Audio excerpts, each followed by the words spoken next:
Hey, what's up, everybody? This is Charles Sabansi. I want to welcome you guys to another episode of the Dreamerspro Show, where we cover everything from sports, hot topics, classic debates, entertainment, and where we give you guys a fresh perspective on things and how we see them. And today we got a pretty interesting show for you guys, but before we get into it, please make sure you like the video and subscribe to the channel. Now, I don't know what's happening.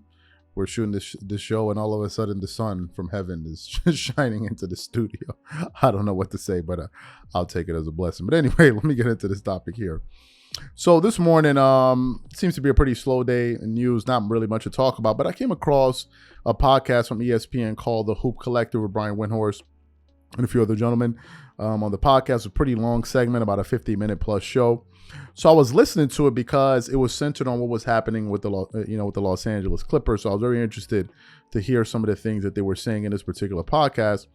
So as I was listening to it, kind of the first, 10 minutes, 50% of the first 10 minutes, they were talking about some of the frustrations that the Clippers are feeling internally towards Kawhi Leonard and Paul George and these guys.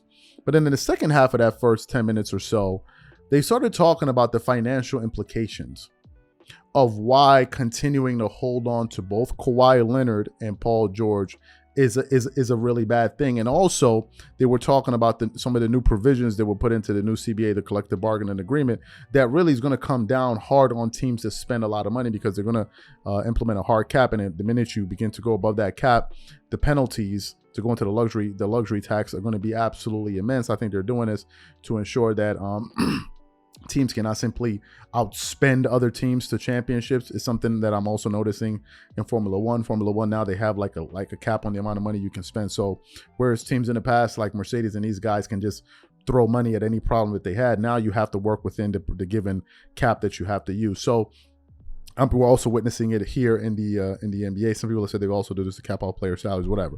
So I was listening to this segment and they brought up some of the financial implications of keeping Kawhi Leonard and Paul George on his roster, given the lack of their availability. So what we want to do is we want to play this part for you guys.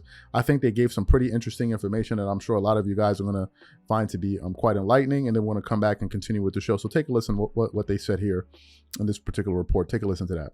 The new CBA rules, the second apron, et cetera, are targeting the Clippers. They're targeting the Warriors and the Clippers. And when they started negotiating at the Nets, although the Nets have pulled back some with the trades, the thing about the difference between the Warriors and the Clippers is the Warriors have won the titles. So they're keeping together and facing the challenge of holding together a title team. The Clippers haven't been able to enjoy much, if any, success at the highest level. And now they're facing the thorns of these new rules. Yeah, and plus they're, besides being a second apron team this offseason and the foreseeable future, especially if Paul and Kawhi come back, they're also now in the repeater tax, right? They're in the repeater tax. Their penalty is like $140 million right now. Certainly will increase if they bring back Russell Westbrook or Mason Plumlee. Those are, Plumlee's more of a luxury. Bringing back Mason Plumlee on an $8 million contract will cost you, I don't know, an additional $50-60 million. Russell Westbrook, you can only pay him $3.8 million. That's the number.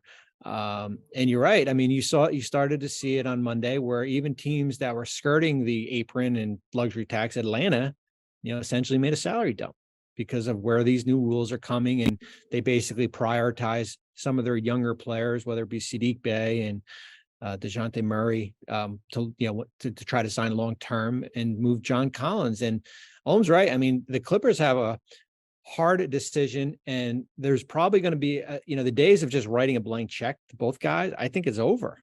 They're eligible for 4 for 223.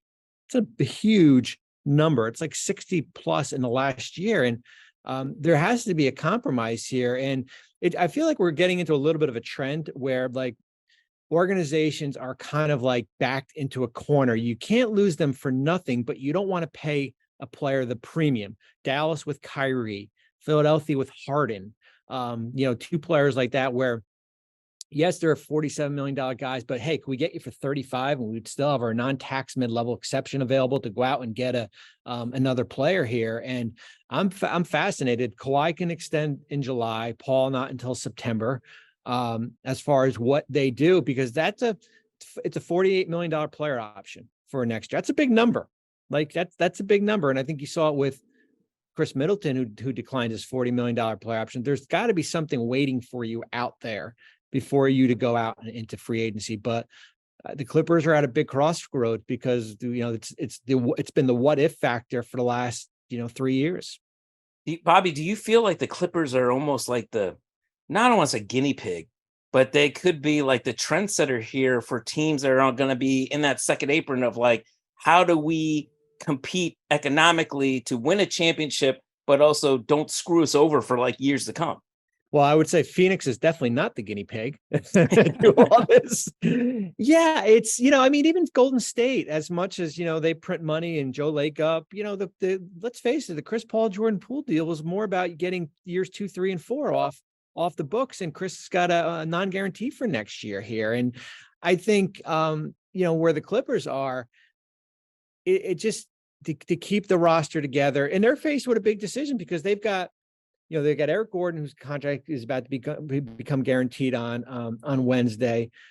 You saw them active at the draft trying to get Malcolm Brogdon, and they've got expiring contracts, Marcus Morris and Robert Covington and Nick Batum. So let's say those guys walk next year, right after this year, then you're basically left. You're still over the cap, and you're probably under the tax, but you still have.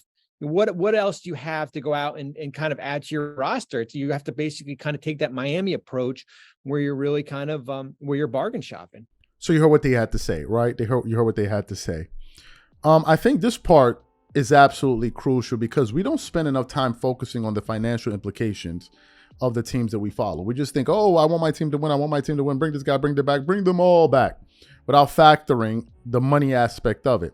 Now, there was a point that was brought up in that particular segment. I don't know if Brian Windhorst said it, where he said, it's not like as if the Clippers or the Golden State Warriors, where they're retooling, right, to go out there and basically spend towards winning more championships.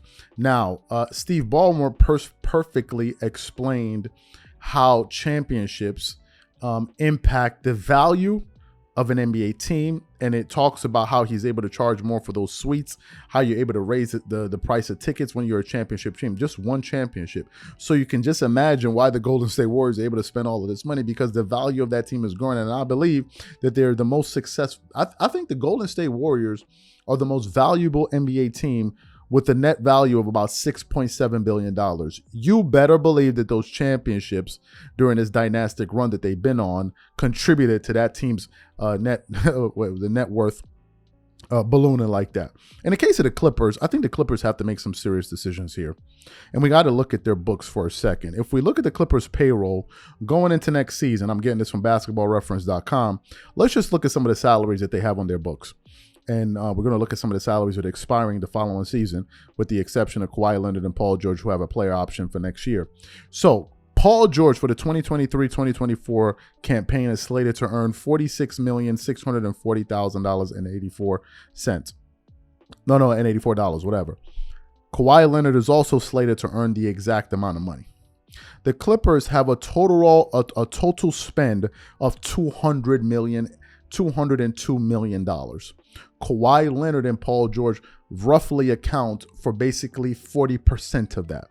Then you have players that are earning $20 million, like Eric Gordon. He's going to be making $20 million. He's on his last year. Norman Powell, he's on I believe he has 2 more years on his contract past next year, past this coming season. He's going to be making $18 million. You have Marcus Morris, who's going to be making $17 million. Robert Covington, $11.7 million. You have Nicholas Batum. He's going to be making $11.7 million. You have Ivica Zubac, who they absolutely must keep. He's making $11 million. And then you have Amir Kofi making $3.6. Bones Highland making $2.3. Terrence Mann.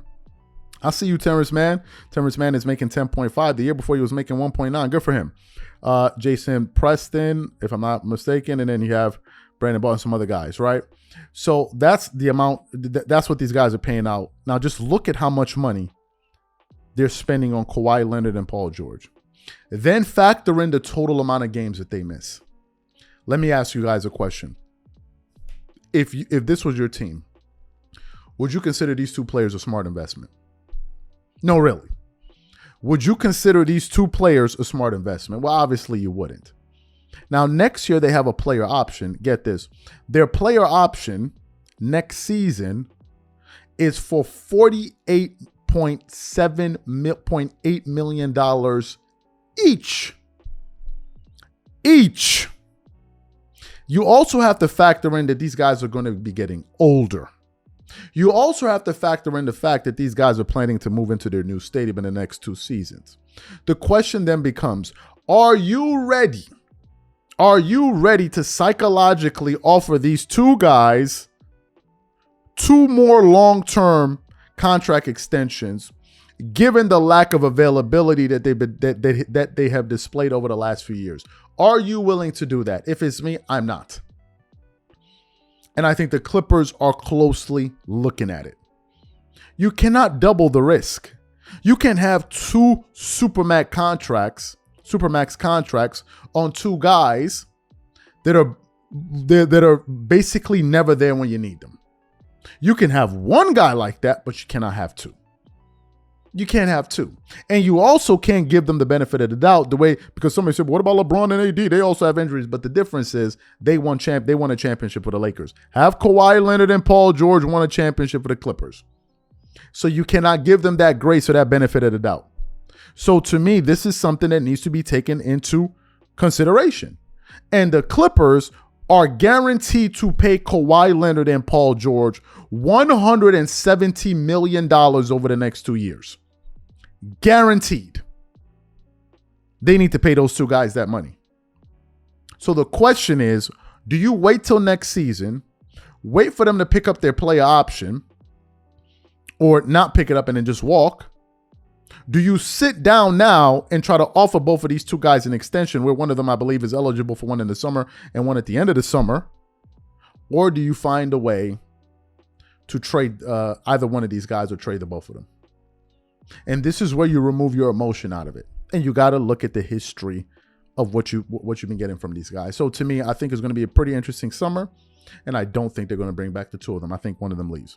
That's my thought. So whatever you guys think, please leave your thoughts and comments in the comment section. And we catch you on the next show.